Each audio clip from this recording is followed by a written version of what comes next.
श्री सद्गुरु महाराज की जय। सत्संग सुधा भाग 3 से गुरु महाराज का प्रवचन। भीतर की सफाई ध्यान से होती है। प्यारे लोगों, जितने जीव जंतु हैं सब खुलासा स्थान पसंद करते हैं। सबसे खुलासा क्या होगा? सबसे खुलासा आकाश है। आकाश में सूर्य है। सूर्य के ऊपर भी आकाश है जिसका ओर छोर आदि अंत नहीं है। चाहे विचार में चाहे दृष्टि में ऐसा हो तो वह क्या होगा? जो सारी सृष्टि को धारण करके रखता है। जितने जीव हैं जिनको जितना मिलना चाहिए वे देते हैं। लोग कहते हैं मैंने पुरुषार्थ किया था। यह पुरुषार्थ जगने और स्वप्न में कुछ मालूम पड़ता है, परंतु गहरी नींद में सब चला जाता है। इसलिए जो परमाकाश है वही परमात्मा है। हम ईश्वर को आकाश कहकर नहीं बताते हैं, बल्कि जो अवकाश है उसके अंदर यह आकाश है। वह कितना बड़ा अवकाश है। प्रभु पूरन ब्रह्म अखंडा, जाके रोम रोम ब्रह्मंडा। केवल आकाश ही नहीं है, पृथ्वी भी है। बिना पृथ्वी के हम रह नहीं सकते। पृथ्वी में पहाड़, जंगल, अन्न और खानियाँ मिलती हैं। ये सब अपने हो गए हैं। वे प्रभु करते हैं। वे करते सब कुछ हैं और सबसे आसक्तिहीन होकर करते हैं। हम लोग आसक्ति रहित होकर कर्म नहीं करते हैं, इसलिए कर्म बंधन में पड़ते हैं और कर्मों का फल भोगते हैं। जो कर्म बंधन में नहीं फंसते वे ईश्वर परमात्मा हैं। ऐसे परमात्मा इंद्रिय गोचर नहीं है। इंद्रिय गोचर में उलट पुलट होती रहती है। जो इंद्रिय गोचर पदार्थ नहीं है उनको हम पहचानते नहीं हैं। संतों ने उनकी पहचान का रास्ता बताया है, भेद बताया है। जब तक बाहर में शून्य का ख्याल रखोगे बाहर ही बाहर रहोगे, लेकिन अंदर चलो तो जो बाहर संसार में है वह अंदर में भी है। उसके लिए साधन है। ईश्वर भजन करो। इसमें केवल बाहरी बात है नहीं, भीतर की भी बात है। अपने अंदर में चलने के लिए पैर से नहीं चला जा सकता। जैसे पानी में तैरते हैं वैसे भी नहीं तैरा जाएगा।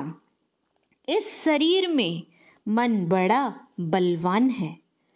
बाहरी सभी इंद्रियों को यह प्रेरण करता है। इंद्रियों से संसार की वस्तुओं की पहचान करवाता है, काम करवाता है। चाहिए कि हम अपने मन को काबू करें। काबू करने के लिए ईश्वर भजन करें।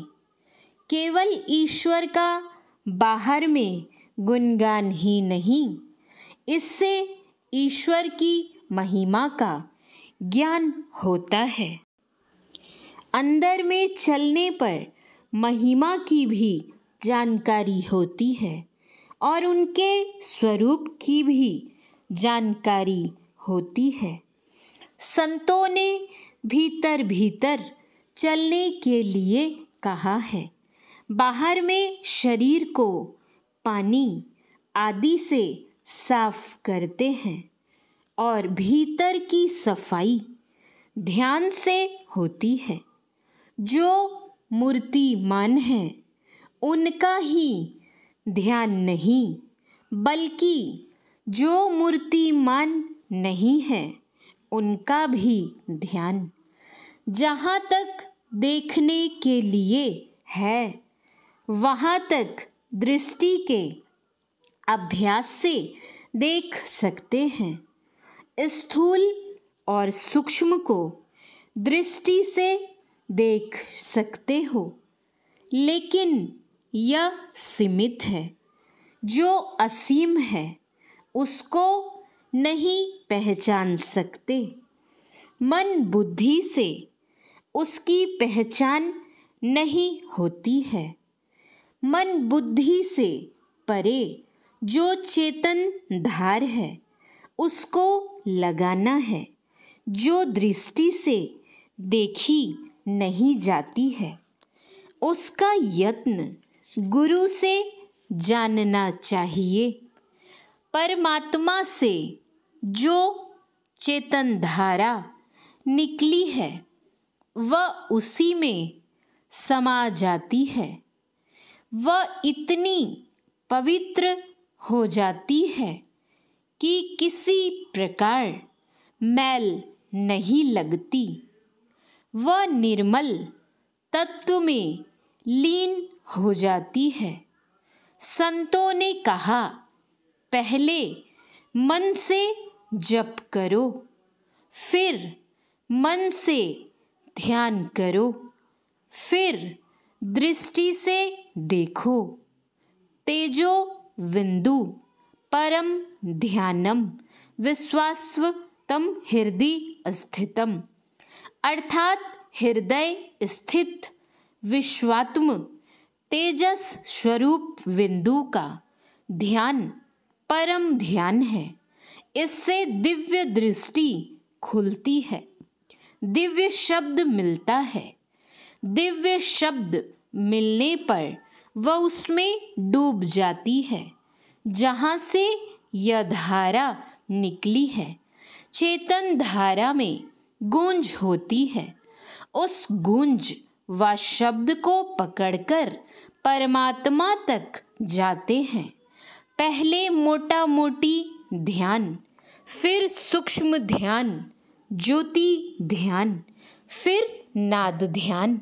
इस नाद ध्यान से परमात्मा में मिलकर एकामेक हो जाते हैं। परमात्मा को सांसारिक सुख व दुख नहीं है, उनको ब्रह्म सुख है। जो उस सुख में डूब जाएगा वह संसार में फिर नहीं आवेगा। इसी के लिए दृष्टि योग और शब्द योग है। श्री सद्गुरु महाराज जी की जय। यह प्रवचन संत मत सत्संग आश्रम मनिहारी कटिहार में 25/11/1977 ईस्वी को हुआ था। श्री सद्गुरु महाराज जी की जय। श्री सद्गुरु महाराज जी की जय। श्री सद्गुरु महाराज जी की जय। जय गुरु महाराज।